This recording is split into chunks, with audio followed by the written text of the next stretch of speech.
So the question is, can revelation happen? And so it seems to me that if you start out with the assumption that there's no such thing as revelation, I don't think you can get very far in understanding the Bible.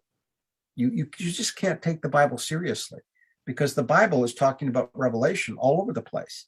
And it's one thing to say, well, the Bible said, Nathan claims that Yahweh told him that David was not to build the temple.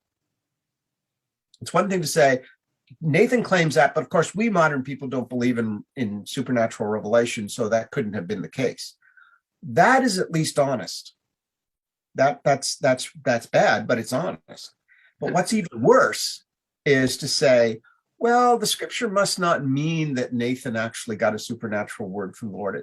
It must mean something else. Or if the miracle at the Red Sea is being described, well, the Bible must mean that they crossed the Red Sea at a place where it was shallow and they waded through, and then when the Egyptian chariots came, they got stuck in the mud, and that stopped them. In other words, to try and interpret the Bible as if it wasn't making supernatural, miraculous claims about revelation and about miracles, to me, that's just not honest. Give me an honest atheist who says, I just don't believe in God and miracles any day, over a dishonest historical critic who pretends to believe the Bible while denying what it says. I mean, that to me is just not, the reason I would prefer the honest atheist is then the honest atheist has to own the implications of his denial of the revelation and the supernatural. But the historical critic is trying to have it both ways. He's trying to have the comforts of believing in God while denying the existence of the supernatural.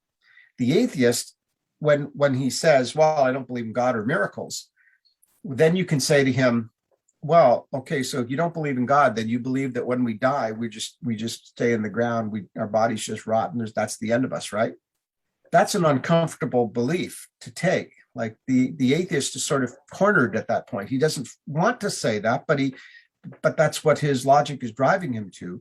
Whereas the other side, the liberal historical critic, tries to have it both ways. Oh, yes, I believe in the afterlife, but I also disbelieve in miracles. That's just not intellectually honest. So I guess the issue of inspiration comes down to, do we take the Bible seriously and what it says and have respect for what it says? And that is what I think any good interpreter has to do. Like, I don't think this is a rule that applies to interpreting any book. If you are the first most basic rule of good interpretation is to let the text say what it really says and then deal with it. But don't try to make the text say the opposite of what it says, because that fits better into your worldview.